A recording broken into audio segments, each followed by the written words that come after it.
Missed an episode of your favorite podcast? Choose from over a decade of content in our archives, not just the latest episode. All free at gcnlive.com. This is your call to action. Get prepared, America. Economy, survival, energy, disasters. This is USAPrepares.com.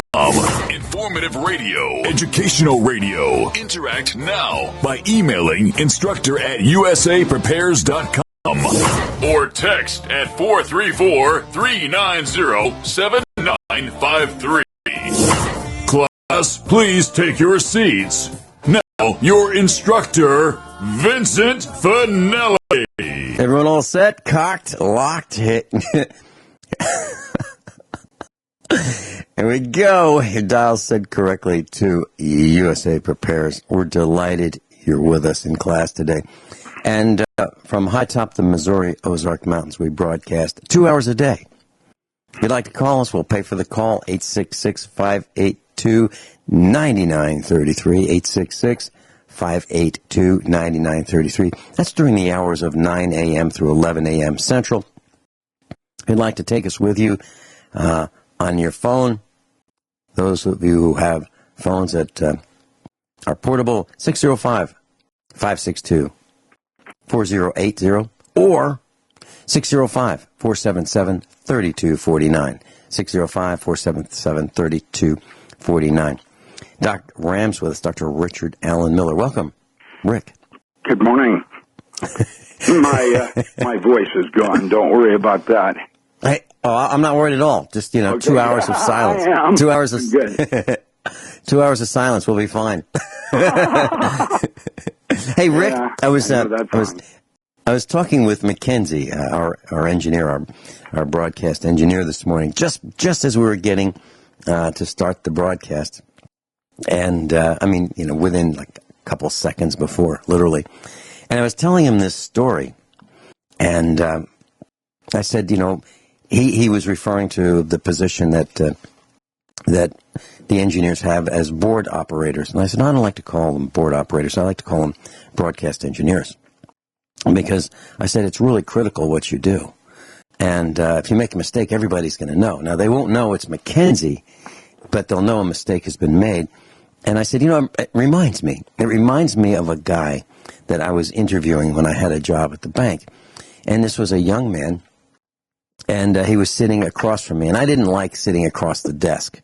So I would bring my chair around, so that we'd be like, not necessarily knees to knees, but, we'd be sitting on the same side in front of the desk rather than me behind the desk and him in front of the desk. So we're sitting, chatting, and I had his resume in my hand, and I was reading it, and I said, I was looking at your work experience on your resume, and I noticed something that's pretty interesting. Hydroceramic technician. He said, oh, yeah. I used to wash dishes at the restaurant. And then, which I thought was, really kind of clever and bright. And I thought, here's a guy that I'm interested in. He's thinking way above and beyond what, most people interviewing for this particular position most people wouldn't be that creative. So, and then I said, and here's another one, jacket writer, Jacket, jacket writer. I thought, all right, I give up. What's a jacket writer? And he said, on hardcover books, the dust cover, the jacket. Well, I would write what the book's about. So, okay. So you did a lot of reading, I guess. He said, no, not really. I'm thinking, so this hydroceramic technician was a jacket writer, and naturally you'd think if you were going to write the jacket on a book, on a hardcover book, prior to its publication and release, that these people would have read the entire book. I said, oh, no. No, I just kind of perused the book, look at a little bit here and there, and then write the jacket. So what I'm saying is, here we have a case where a young guy was writing the marketing material, or some of the marketing material, as to why you should read this book on the jacket, and he never really completely read the books. So it kind of sounds like the rest of marketing, right? Getting people to buy what they don't want because they don't need them with money they don't have? Isn't that what marketing is now? I think it is. So just, that was from the 1980s, that story. I just wanted to share that with you. So Rick, let me share another story with you. Another true story. We do a lot of we do all of our own mechanic work here on the farm. So if we have a tractor that's down, or a baler that's down, or a rake, or whatever it is, a truck, car, whatever the problem is, we fix it ourselves. And I absolutely refuse to pay sales tax if I can avoid paying sales tax to the state of Missouri, because it's a corrupt state, and they'll waste the money. So we buy parts on the internet, and we have them shipped in. And one of the companies that we buy parts from is called Rock Auto, ROCKAUTO. Now, you can save about 25% or maybe a little bit more on auto parts for vehicles and trucks from them. No question about it. However, lately it is really, really difficult to deal with them. And I'll tell you why. So our son was working on a Dodge 3/4 ton pickup truck, and he was working on the brakes, and he noticed that the brake pads were wearing unevenly on one side. So the inner pad was wearing differently from the outer pad. Now, brake pads are relatively inexpensive. For $20, you can get a set of brake pads. Well, he determined that the problem was these pins. These are bolts that run from one side of the caliper half to the other side of the caliper half, and they're like little sleeves, little pieces of pipe, if you will, that are polished. And so he decided that he would get a set for the one side of the truck, and then, probably the other side could use those pins being replaced as well. So a set would be 2 bolts and 2 sleeves, if you will. So we ordered 2 sets, one for the left side of the car or truck and one for the right. And they arrived, and he opened the packing material and looked at it and said, okay, we got 2 boxes here, obviously the 2 sets. Looked at one of them. Everything looked right. And then about a month later, he decided that it was time to get the truck up on the lift, because the lift was clear. Nothing was in front of, in the line ahead of him. And we have a lift at our farm.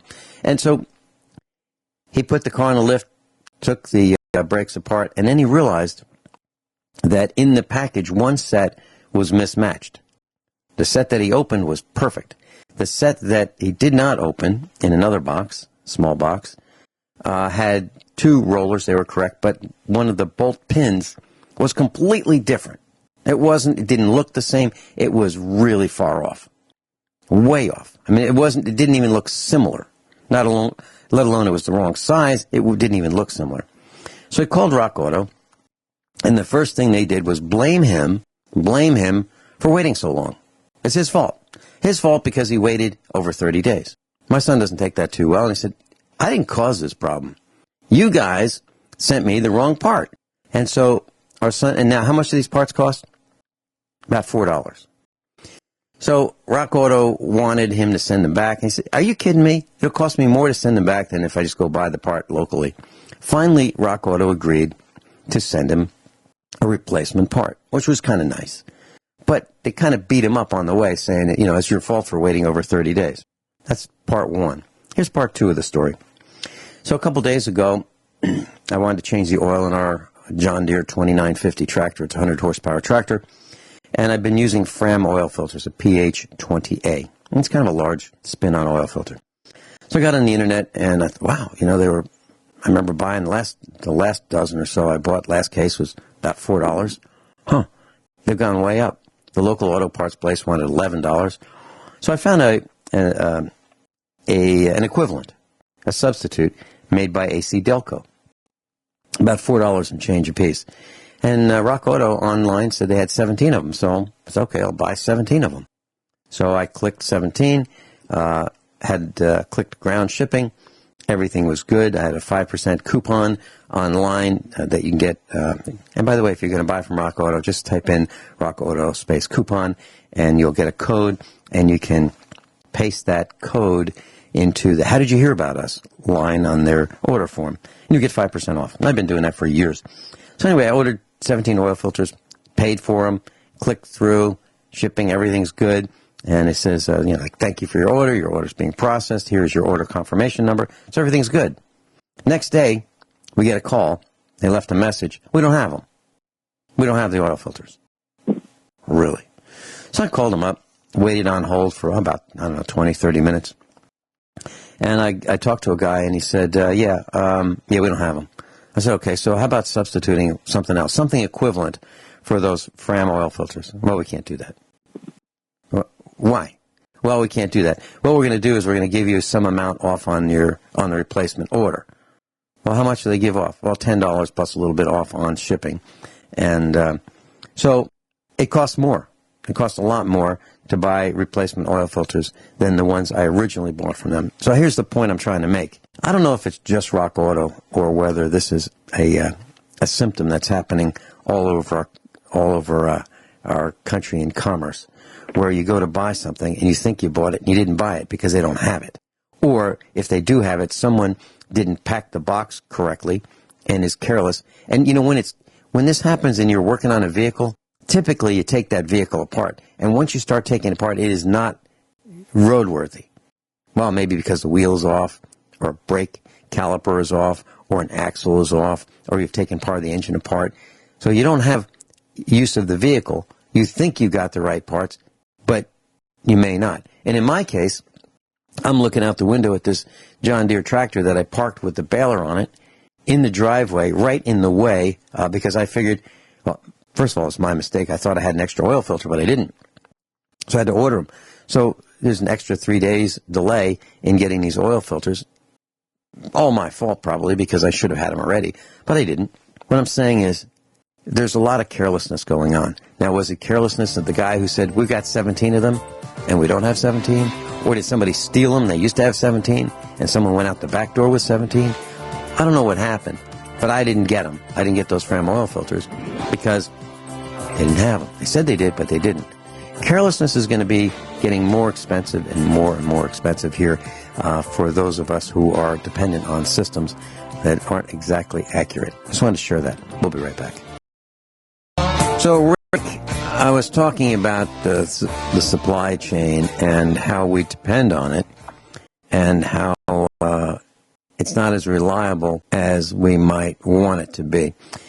Do you have anything that you'd like to comment about that? I think that everybody is noticing a change in the way services are.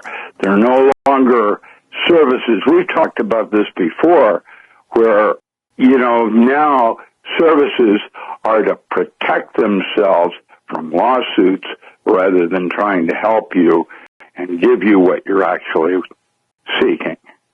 I've noted a complete change. Snap-on and Craftsman no longer exist as I understood them. Yeah, and, okay. The quality of tools, it used to be you had a choice of Best Buy or cheapest. Today, it's all about cheapest. There is no such thing as Best Buy anymore. So, Rick, I went into Sears. I've been procrastinating. I just don't like going into Sears anymore. It's like an empty warehouse, with shelves and red and black and colors in the Craftsman tool department. And I brought with me a punch. Now, this thing is, probably 5 inches long, 4 inches long. Has a chrome vanadium steel shaft. And I used it in the 1970s and 1980s to drive roll pins out of an old English sports car that I had when I used to have to work on the rear independent suspension all the time. So I bought this tool specially for that and hardly used it. And several months ago I needed to use it, and I just tapped it with a hammer, and the shaft broke in half. That's okay because it's a Craftsman and it's got a lifetime warranty. So I finally forced myself to bring it to Sears and get a replacement. Well, The one that I had was brightly polished. It was chrome plated. It was a really, really nice made in America tool. And I was looking all over for it, and this woman came up to me and she said, "Can I help you?" And I said, "That'd be great. I'm looking for one of these." And it has the part number stamped right inside of it. We couldn't find it. We couldn't find it because they don't make it like that anymore. Well, they have a new, improved replacement. It has less material in it. It's no longer chrome plated. It's smaller. And I said, I don't know if I want that. I mean, the one I have is really nice. The new one has the same part number, but it's not the same. I would say the material, they've successfully removed about 1/3 of the material out of this punch. Now, it's just one solid piece of metal. It's not like it has a plastic comfort grip on it, you know. No, it's just one solid piece of metal. It was a really top-of-the-line tool. It was probably, if I remember correctly, either $4.49 or $4.99 at the time. The new one is $6.99, but the new one doesn't compare, it doesn't hold a candle to the old one. So I said, you know what? I don't think I want the new one. I'll just keep my old one, even though it's broken. And so, you know, when you talk about the changing landscape of retail, we've got warranties that aren't worth the image that they're presented on. Because this gal who was a store employee at Sears really could not figure out how to make the transaction work to, even if I said, okay, I'll take this new lesser quality one, the new one with less material in it that weighs 1/3 less. Okay, can you make that transaction happen? If I said that, she still couldn't make the transaction happen because the system wouldn't let her. The system wouldn't let her do that. The only way that she could have swapped those was to say, okay, let's go over here where the cameras aren't on us, and I'm going to give you this, and then you run out the door real fast. That's the only way she could have done it. Because the system is preventing her from doing what Sears employees used to do. And I know that it was really simple because back in the 70s and the 80s, if you had a Sears Craftsman ratchet, and I worked for Sears as one of my very first jobs as a mechanic, I know that if you brought in a ratchet, you'd go to the Craftsman counter where they had the cash register. You'd say, I've got this ratchet and it's broken. They'd say, well, let's get another one. They'd hand it to you. No paperwork, no sales receipt, nothing. You'd get your new ratchet and you'd walk out the door and nobody would stop you and say, where'd you get that ratchet, boy? They wouldn't do that. I mean, it was a wonderful experience. They treated you like they should. Now it's different. Now nobody's trusted. We'll be right back. Dr. Richard Allen Miller's with us. Website, richardallenmiller.com, Richard, A-L-A-N, Miller.com. Class, just as a quick update. So I went to eBay during the break, and yep, I found that punch. I did, the same one that I wanted warranted by Sears, and it is $8. $8. So that $4.49 or $4.99 punch that I had bought years ago is now $8. Bob in Michigan, welcome. You're on with Dr. Richard Allen Miller and me, Finelli. Yeah, good morning, Vince. I hear your dilemma. Maybe I can help you out there. Did you say you were looking for a filter for your tractor? Well, yeah, and I found them. And I was able to get them for a little bit more money. I bought 17 of them again. Originally, I think they were $4.41 or $4.43 each, shipped, delivered, and I ended up getting them for $5.18. But I bought 17 of them, and I figured, they're only going to keep going up. I mean, and the quality is probably going to go down. So that's what I did. But what's your solution? Well, I know a store in my area that has a bunch. Was it a Fram filter? Yes, it was a Fram PH20A. That's the model number. H20. I'll check and see because I know a store that's got a bunch of old Fram filters for sale cheap. Yeah, new old stock? Yeah. Yeah, and by the way, Bob, since you mentioned this new old stock, I kind of like buying things that are new old stock. In class, what we mean by that is it's unused. It's new, but it's old. Yeah. And what we mean by that is not previously used. It's a new item, not worn, not used, not installed. It's new in the box, but it was manufactured years ago. And typically new old stock would be something from the 1980s, maybe 1970s. And there are items that I like to buy that are new old stock. For example, if I were going to have an old AMX, American Motors vehicle, two-seater, and it was built in 1968. And so when I buy parts for that, I like buying new old stock, as long as it doesn't have rubber parts that have disintegrated, from the ozone. Other than that, new old stock is fine. New old stock would be like ignition points, distributor caps, those kind of things. Even oil filters, as long as they were in the box and as long as moisture didn't get to them and cause them to rust. Even surface rust I'm not interested in. But, new old stock is great.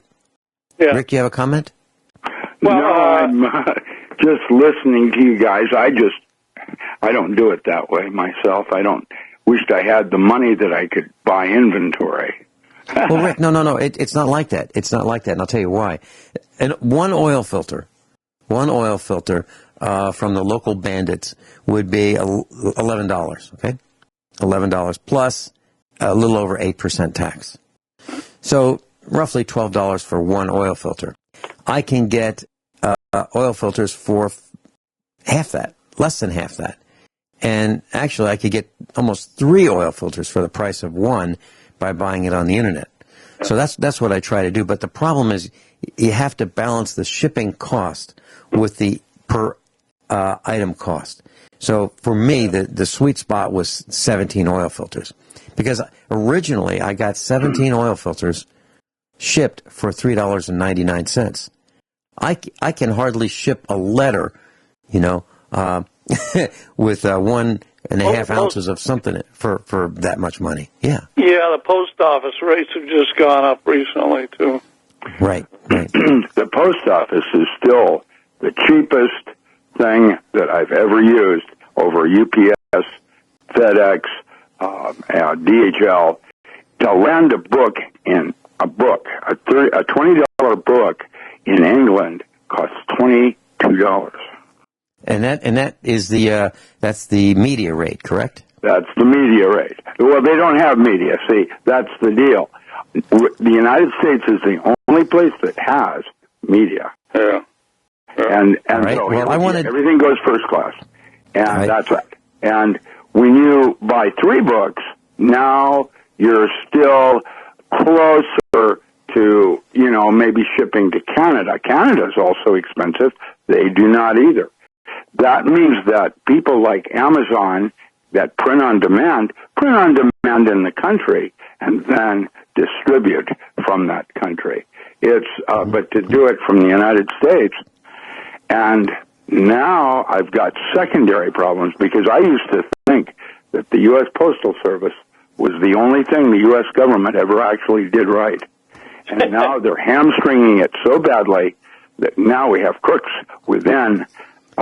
If it's bulk mail, they have a right to go in and inspect to confirm that it's media, that you're not trying to slip a deal on them. I have no problem with that. The problem is they don't put the product back in the package, and I am now averaging 50% with West Coast. That means it's a sorting situation up in Seattle as opposed to Eugene or Medford, where that would go to the Midwest or the East Coast. And when I can't help but think it's, what do you call it, a conspiracy, because it's just too consistent. I don't know what to think of it. What you're saying is, you're saying the product is not. They take the product out to inspect it, and they don't put it back in. They send the package empty. Yeah. Bob, you're in the business of shipping your products, right? Have you experienced that your products don't always get where they're supposed to? Either they're damaged or you got big footprints on them like we used to get with our computers on the cases. what are your experiences?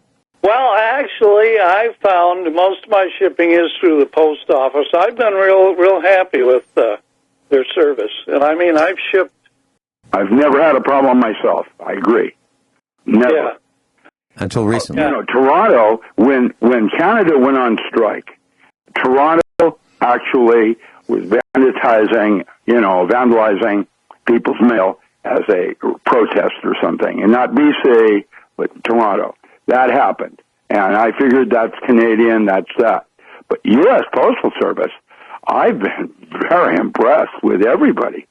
And yet, 50% of my packages this last 2 weeks have been opened and damaged. Like not, they take one or more items out and keep them.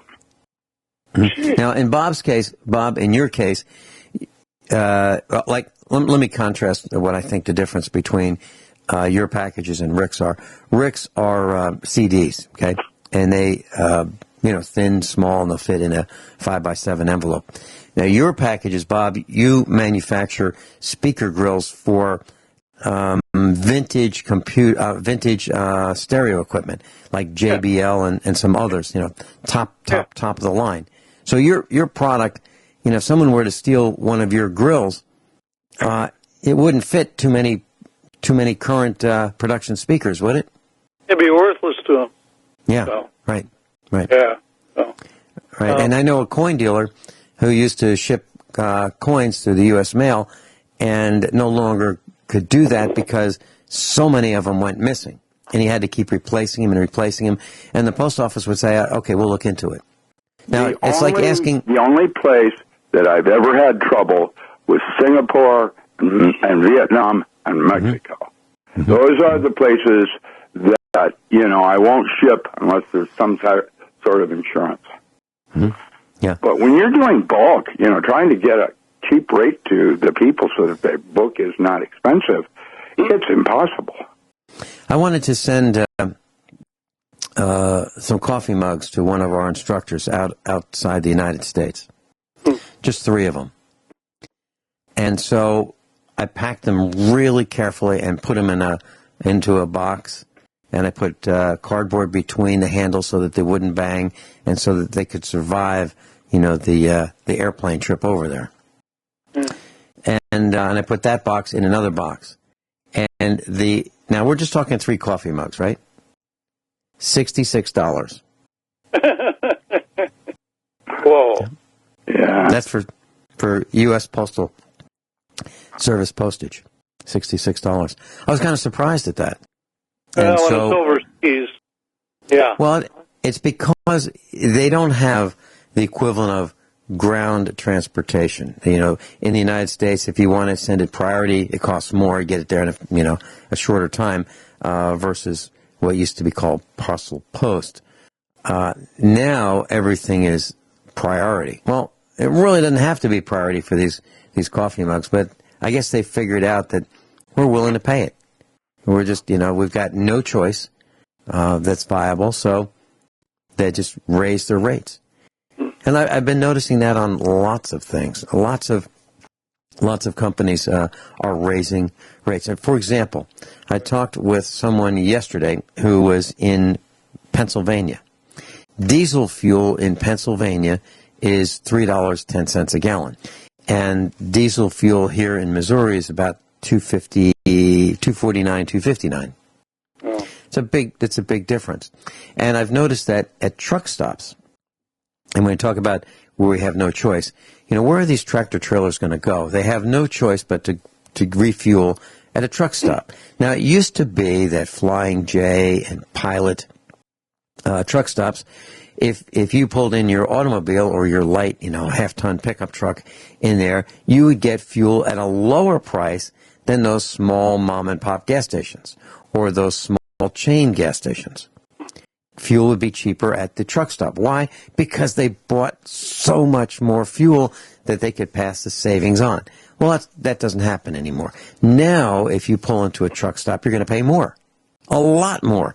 Like maybe 30 to 40 cents a gallon more for diesel fuel at a truck stop than you would at a small filling station. Why? I believe it's because they've got these 18-wheeler trucks by the throat. And they can do it, because where else are they going to go? They can't pull into these small mom-and-pop gas stations and diesel stations. Just my thought. Bob, do you have anything else you want to share with us? Well, off line, I wanted to give you some information. Okay, very good. You can give me a call. Do you have my number? Hey, Rick, during the break, I was talking with Mackenzie, our broadcast engineer, about the kind of products that Bob, who just called in from Michigan, manufactures.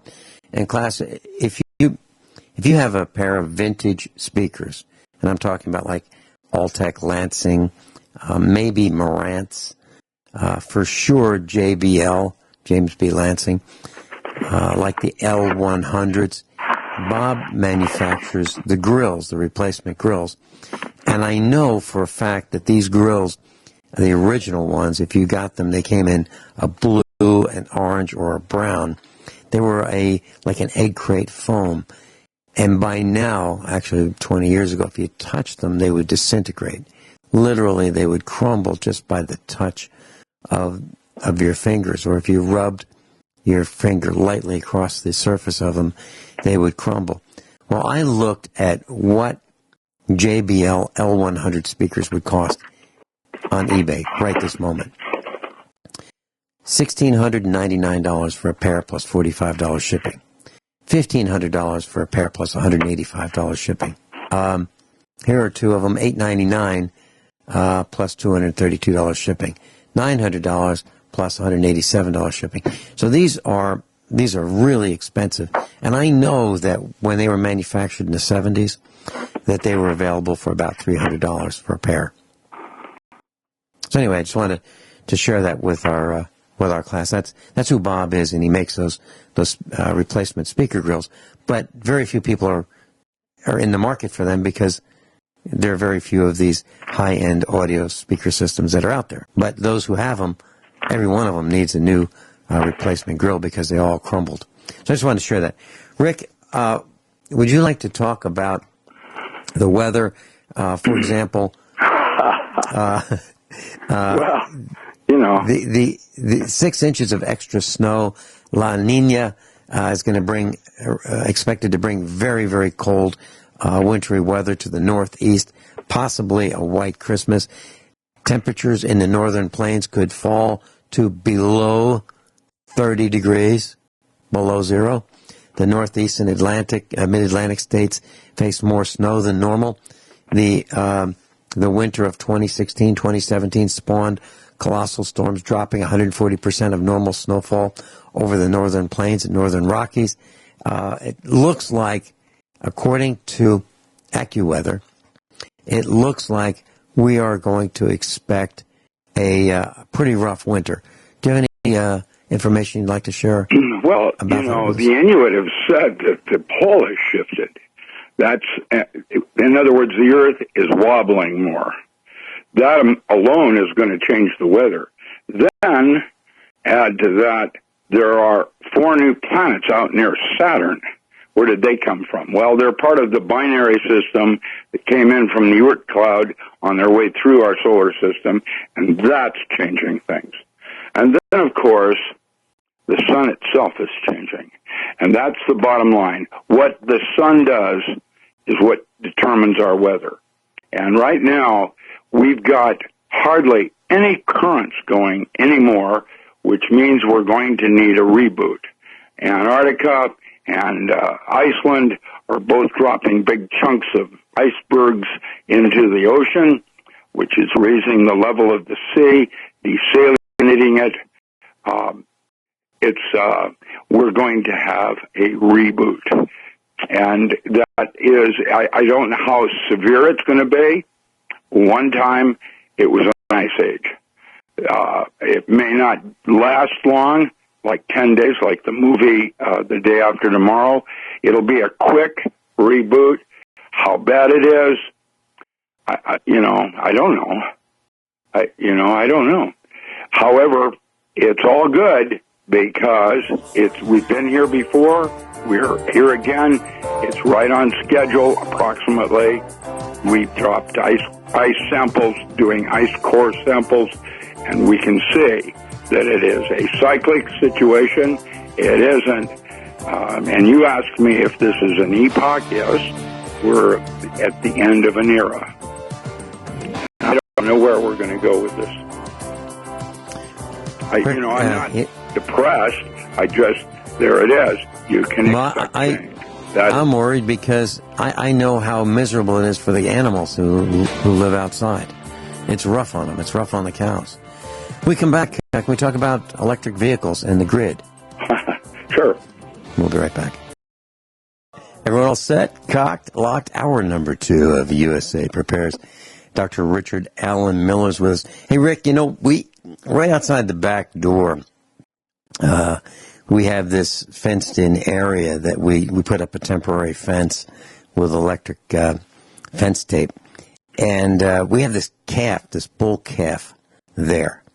And the reason we have him is his mama neglected him. So, we had to take care of him and feed him by hand and that kind of thing and nourish him back to health. And he's getting pretty close to being healthy. And he's the guy that our son would have to wade into a pond. He'd walk out into the middle of a pond and get stuck.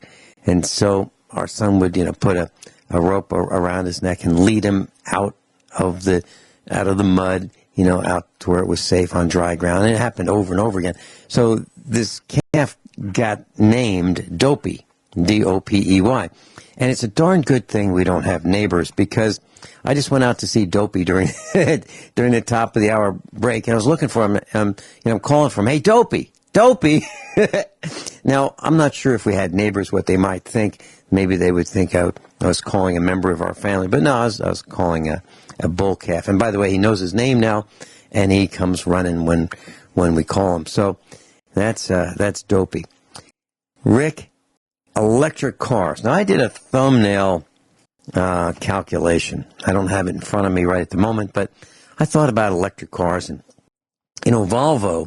Volvo plans, according to the Wall Street Journal, Volvo plans to go electric and abandon conventional car engines by 2019. So the automobile manufacturing company, Volvo, expects that all of their vehicles will be either fully electric or will be hybrid vehicles by 2019. Now, that presents a problem. If all the auto manufacturers switch to what they're touting is clean energy, which it's not, electricity, that our grid in the United States will not be able to provide enough energy to charge all of these vehicles. It takes an enormous amount of energy to push a car or pull a car up or down hills or just down the highways and byways of this country. And my calculations, and they're unofficial, just my thoughts, show that our power grid cannot sustain all of us driving electric cars and plugging them in and charging them. You have any thoughts on that, Rick? The thing that I don't like about electric cars is the battery. The thing that holds the charge is made with extremely toxic metals. They're hard to get rid of in dump sites and things like that. They cause cancer if they get into the drinking water. You know what? There is a road up in Montana that powers the lights by putting solar panels directly in the road itself. Mm-hmm. Yeah, why not? And it charges the car. In other words, the road feeds to the car and the power around it for, lights and whatever else they need. I like that idea because, of course, a solar panel is made with crystals that one can grow just like you would a carrot. Mm-hmm. And you have to prepare it just like a carrot. You take the top off, you peel the outside off, da-da-da-da-da. Same thing with a crystal, where you cleave the crystal and so on. And I did a study and found that it was cheaper to set up a growing operation if you're going to use solar panels for 7 or more homes. If you're going to do up to 7 homes in a neighborhood with solar panels, it's cheaper to make your own panel than buy them and have to replace them periodically. They do wear out, just like light bulbs and other kinds of things that wear out. They have a life expectancy, they get damaged over a period of time. I think that the cars should have, these electric cars, should have something like a solar sail, where the thing opens up and you capture the light, and that's how you charge it. Now that would be a design that would be kind of cool. We're already doing that with space travel. That, we have what we call light sails, and that's what they do. They deploy these very thin membranes out, and they capture large quantities of solar radiation, and that's how you power the thing. I think that that's our future, something where we're sailing in space. I was thinking this morning about this discussion that we're having right this moment, and I was thinking about just how much surface area are we talking about for a home to be able to charge the batteries, to have enough current, not to run, let's say, a couple fans at night, maybe ceiling fans, some electric lights. We're talking about LED-type lights or compact fluorescent lights or fluorescent lights. The refrigerator, maybe a freezer. How many solar panels does it take? How many square feet does it take? And I have a number that I think is, it's a thumbnail sketch. About 450 square feet. 450 square feet of solar panels in order to provide enough current to charge batteries so that you have enough electricity to get through the night. Now that would be on a pretty bright day. Now on an overcast day, that's not going to cut it. You're going to need more than that. More square feet of panels. And that's the problem, Rick. It takes a lot of square feet of solar panels to generate electricity. Right this moment, when I was checking on Dopey, I ran in, looked at the meter for the solar harvest, if you will. And we were, at one moment, we were generating about 2,000 watts of power with our panels. And next moment, literally the next moment, about 850 watts or so. So it changes as the clouds block the sunlight. But 850 watts, let me just put that in dollars and cents. 850 watts would be about 8.5 cents worth of electricity per hour. So class, look at your electric bill, and if you figure that during bright sunlight, you might be able to generate 20 cents worth of electricity per hour. And this is just economic terms. 20 cents worth of electricity per hour at 10 cents a kilowatt, which is what our electric costs are here in this part of Missouri. You can see that it takes a lot of solar panels. So what you have to do, if you're going to pursue this direction, you're going to have to reduce your consumption. And there are things that you can't do economically, things that don't make much sense economically. And what are they? Well, an electric clothes dryer. Makes absolutely no sense if you're going to power that with solar panels. What else doesn't make sense? An electric hot water heater, and an electric stove, and an electric oven, and in many cases, an electric toaster. And, one of those electric griddles that you might have on your countertop. So things that heat electrically use an enormous amount of current. And that's where most of your electric bill's going. And if you switch to compact fluorescent lighting, or, which I would not want to do at this point, I would want to switch to LED lighting, that's going to be your best bang for the buck in the long run. You're going to get the most number of lumens per watt of energy used. Rick, do you have any comments on that? Do you agree with what I said? Well, the technology is changing, and now our efficiency in conversion has quadrupled in just 1 year. Mm-hmm. I think our future is somehow harnessing the light. I think the best power I've ever seen is the way the state of Oregon does it, with buoys out in the tide going up and down with the motion of the earth. Nova Scotia has a 60-foot tide change every day, and that's enough to power the entire eastern seaboard without ever having to go back to nuclear power. Oh, and by the way, they've just given a green light for them to turn the reactors back on at Fukushima. How's that work?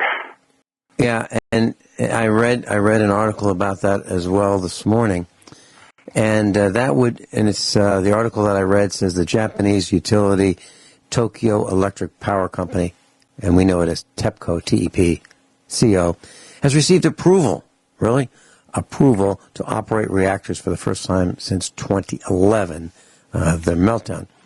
And it says on Wednesday, Nuclear Regulation Authority said TEPCO's 2 reactors in northern Japan meet the new stricter safety standards. And the authority unanimously, makes me feel good, they unanimously approved a draft certificate for reactors number 6 and 7, making it the first step in the process toward restarting them. And portions of the plant's reactors were damaged in the 2007 earthquake. Now, Rick, I'm looking at a picture of this particular electric plant that has the nuclear reactors. Now, did they jack up all these reactors and raise them higher above sea level than they were before? No, they haven't done anything. You're going to leave them right where they are, same problem. That's the point I'm getting at. A real problem with the New Madrid fault line and the 20 reactors on that one. I'm very concerned about New Madras. I guess it's New Madras. Is it New Madrid? New Madras? New Madrid. New Madrid fault line. That has 20 reactors on it. And that's in the United States. And that's a distance away from us. But that is a concern. Class, almost no matter where you live in the United States, you are downwind from a reactor. Dr. Richard Allen Miller is with us, and if you'd like to go to his website and buy some of his materials, his books, his audio books, richardallenmiller.com, richardalanmiller.com. Rick, you got a special going on? Well, yes, we do. And my audio books are out, and if you buy all 3 of them, they're $10 a piece, and the amount of total information on each one of those discs is staggering. You can't play them with CD players because they're in files, they're MP3 files. There's 9 of them on each, 9 classes with all the original download rare book libraries. And I'm going to start another program for subscription like we used to do with Shareware.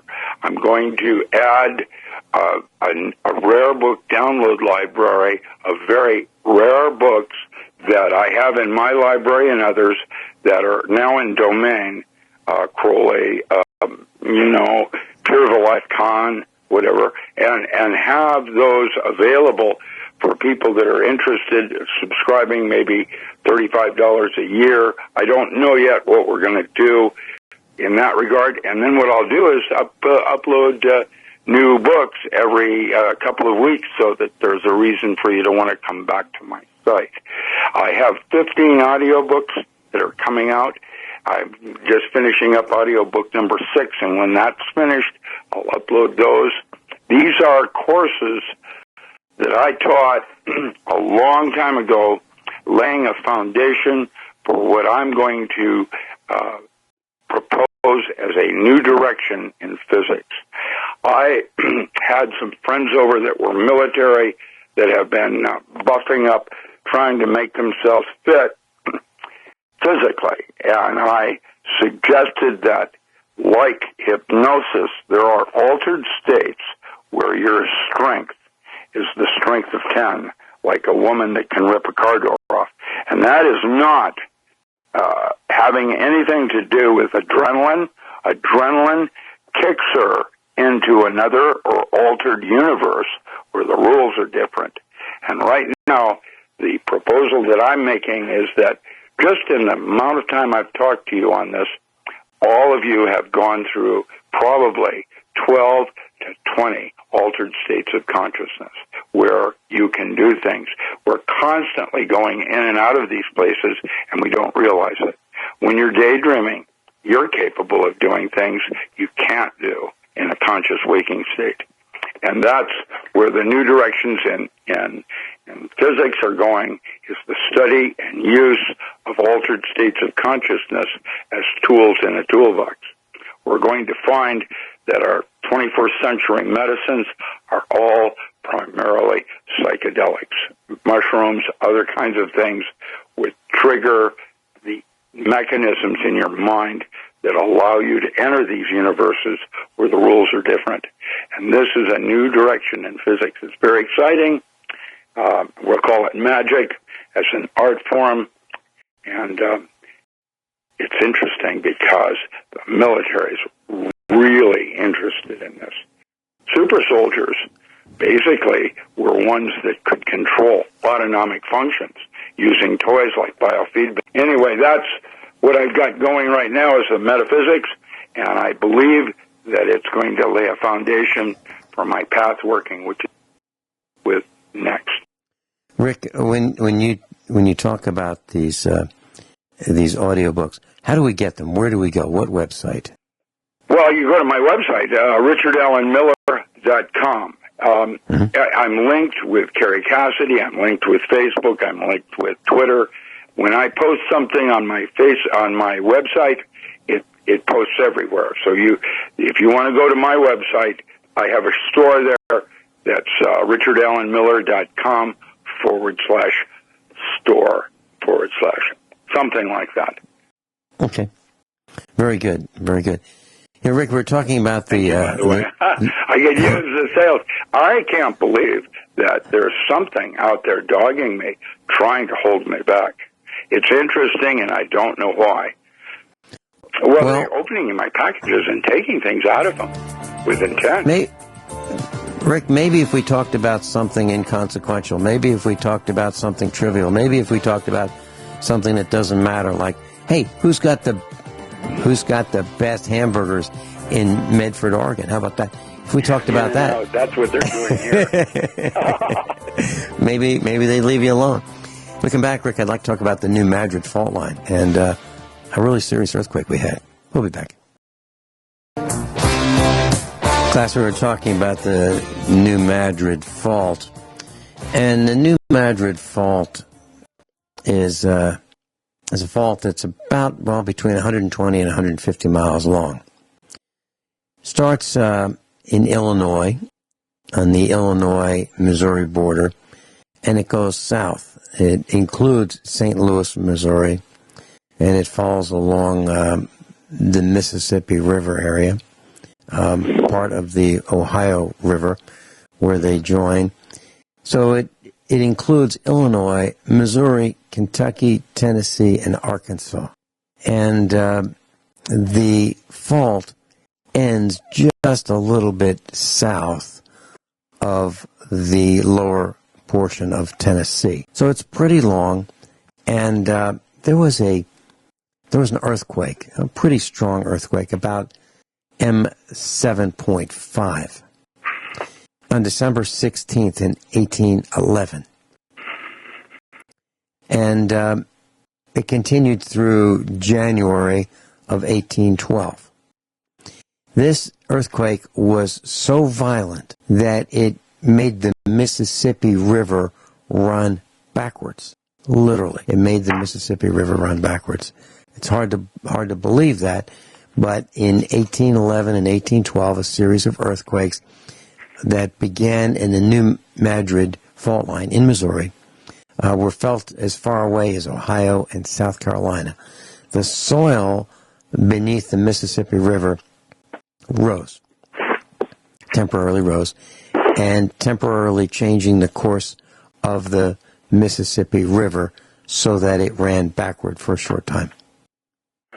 And we're having more and more earthquakes all the time, aren't we, Rick? Isn't this a huge concern? Well, we talked about the weather earlier. That's part of what's going on, is that the weather is changing, and with that come earthquakes, storms, and the rest of it. Mm-hmm. We also talked about Yeah. Go ahead. Okay. All right. Is your concern related to Matt Stein's 400 Chernobyls? Meaning, okay, so we have some kind of an event and the grid goes down, and then we have a tough time keeping the generators running to keep the cooling systems operational for these nuclear reactors. That we have some my understanding, it can take a year. Going to happen shortly. The grid. I mean, what about North Korea? Posturing and talking about, letting off a EMP to just show us something. I mean, it doesn't take anything, and we're down back into the Stone Age for 3 years. I'm looking at the equipment, almost within my reach right here at this broadcast desk. Okay, 1, 2, 3, 4, 5 monitors. 1, 2, 3, 4, 5, 6, 7, 8, 9, 10 pieces of computer equipment that are powered with processors of some kind. And then across the studio, there are about 7 computers. And then you add to that an electronic telephone and another piece of electronic gear that connects me to the internet. Put all that together, probably not much of that would survive an EMP. And it's not like I've encouraged it to fail. It's just the way it is. And it's that way in every home. Same kind of equipment you've got in your home, same kind of equipment in most broadcast studios. How much of it is hardened against an EMP? Probably very, very, very, very little. All right, so even if our solar array were to survive, even if our inverter were to survive, I'm sure the batteries, the nickel-iron batteries will survive, the battery bank and the cells. I'm sure that'll survive. But the rest of it probably won't. So Vinny's going to be on vacation, while he rebuilds from the destruction of the EMP, if that's what we have. And so if you think that you're going to get your news from television, and radio, and the internet, I think that's not going to happen the way you think it ought to happen. Because if the grid goes down, pretty much everything else goes down, including the Chinese factory outlet and their ordering system. And even if their ordering system were to be able, if they could repair it and get it back up online, within a couple weeks, great. Who are they going to order from? Because those businesses are going to have difficulty. And those businesses that manufacture things still need raw materials. And where are they going to get them from? Especially when you consider that our highways and byways are going to be clogged with, let's say, 1/7 of the vehicles being susceptible to an EMP. So think about what happens when you have just one failure of one car on the highways and byways. Just one guy has a problem with his car, and it shuts down.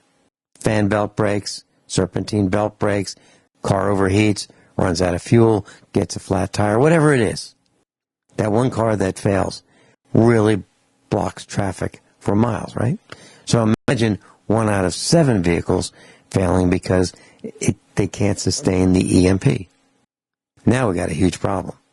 How do we even get to where those vehicles are to pull them off the road and move them out of the way? Especially since our brilliant government and the departments of transportation have set up these cheese graters. And they've limited our access to the grassy medians where we could park all these vehicles that failed safely out of the way. Now, they put up cheese graters, so we can't even do that. So think about that, class. That's a big problem. Rick, your comments? Well, yeah, you're hitting it right on the... Well, I don't know what else to say. We should turn the switch off. That's it. And now they're talking about turning Fukushima back on. What did they not learn? And now they're also reporting a major radioactive pit out near Fukushima, out in the water somewhere. What's that all about? Yeah, and didn't they also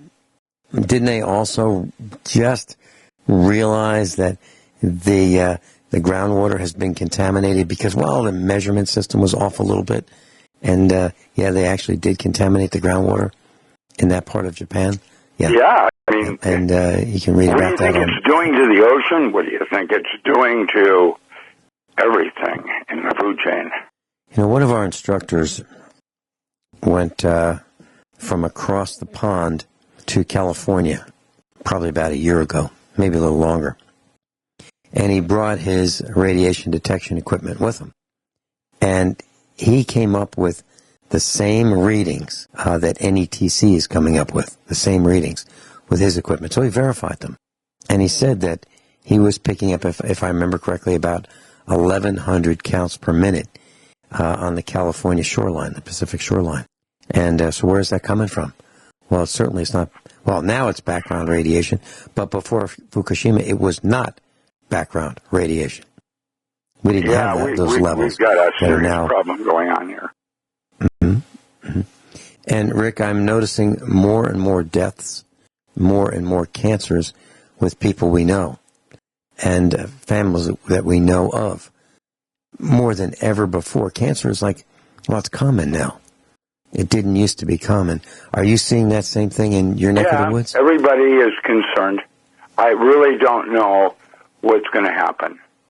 I'm very concerned because if we don't do something now, there won't be a seventh epoch. That's that. Now, when you talk about an epoch, you're talking about a mass extinction, right? Yeah, and then the next go-around that man gets to try it again. Man survives each time there's a mass extinction. Man still survives. The problem is there won't, even if you were able to survive, there won't be anything to come back to. That's my concern. Rick, I'm looking at netc.com. netc.com, class. Yeah, nuclear. It's a website that shows. Yeah. And they have these little symbols that relate to the level of background radiation or elevated levels of radiation. And they are ranked from Radcon 1, RADCON 1, Radcon 2, which is a rising level, Radcon 3, elevated, Radcon 4, concern/watch, Radcon 5, alert. So I'm looking at a map of the United States. It looks lit up like you can't believe. And I'm going to count the number of Radcon 4 concern and watch symbols. 1, 2, 3, 4, 5, 6, 7. 7 of them. If you want to count the number of Radcon 3, which is an elevated amount of radiation, wow. 1, 2, 3, 4, 5, 6, 7, 8, 9, 10, 11, 12, 13, 14, 15, 16, 17, 18, 19, 20, 21. 21 of them. So, where are they? Well, let's see. Let me go in and zoom in a little bit. Okay. So if you want to know where the Radcon 4s are, Washington State, California, Southern California, Colorado, Illinois, Tennessee, North Carolina. And really? That's pretty serious in my book. I'd be concerned about it. Class, why don't you go to netc.com, Nuclear Emergency Tracking Center.com. Class, if you're interested in following Richard Allen Miller, you can go to his Facebook page, docram.com, doc, D-O-C, as in Dr., R-A-M, as in Richard Allen Miller, docram.com. If you're interested in buying some of his books, that would be richardalanmiller.com. Richard, A-L-A-N, Miller.com. Two things I hope we have time to talk about, Rick. Number one, are we suffocating in our own toxic air? It seems that... well, the smoke here in Oregon was pretty toxic. Mm-hmm. You know, I mean, I don't know about what you guys went through, but I'm still sick from it. I was talking with Kurt Wilson, and he's one of our instructors out in Idaho. And the fires there were so huge that he was choking. And I said, would you like to come on the air and talk about it? And he said, I can't do it. I can't breathe. Even though they had respirators and masks and so forth, he still had a tough time. He was unable to tell us about it because he couldn't breathe because of the fires. Now, class, think about that. You know, you could have some neighbor who's inconsiderate burning some garbage next to you and you're downwind of that. That's a problem. You could have some careless or reckless person start a fire, throwing a cigarette butt, or intentionally starting a fire in the woods. That could be a huge problem. Think about that. And where are you going to go? Where are you going to go? So plan for that just in case there's a potential for that in your neck of the woods. Rick, in England, they are trying to ban diesels as quickly as they can, diesel engines, and they're going to be increasing taxes, at least what I've read, to stop people from using diesels. And I'm looking at the smog, the smoke. It looks pretty thick there. And so they're blaming it on diesels right now. I don't get it. I don't get it because if you look at where England is, it's right on the coast. How come they don't have winds to blow all this, you know, out to the ocean? I don't understand. I really don't understand. But evidently it's a big problem there.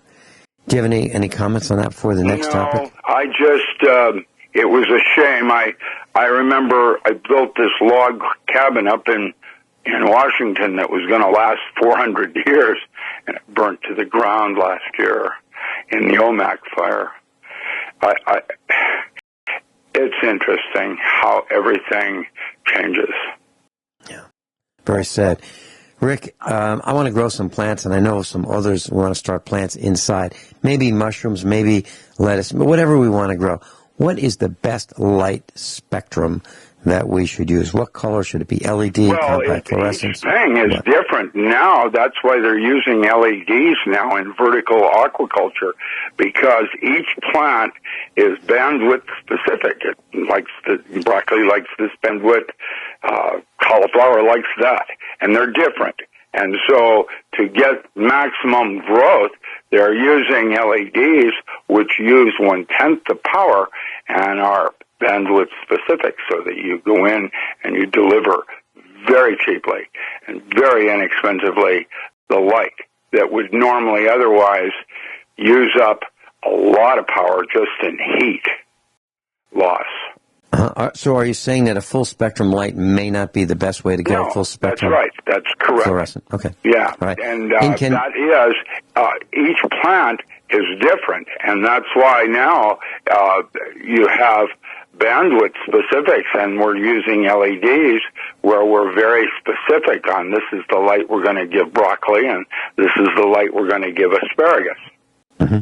And so the brief amount of reading that I've done, just whetting my appetite on this particular subject, blues and reds seem to be two of the more dominant colors that we should... Well, long ultraviolet, again, has a type of energetics on chlorophyll that's why you use the more long ultraviolet when you grow like lamps, when you're using and growing marijuana or other kinds of things that prefer light bands from high altitude.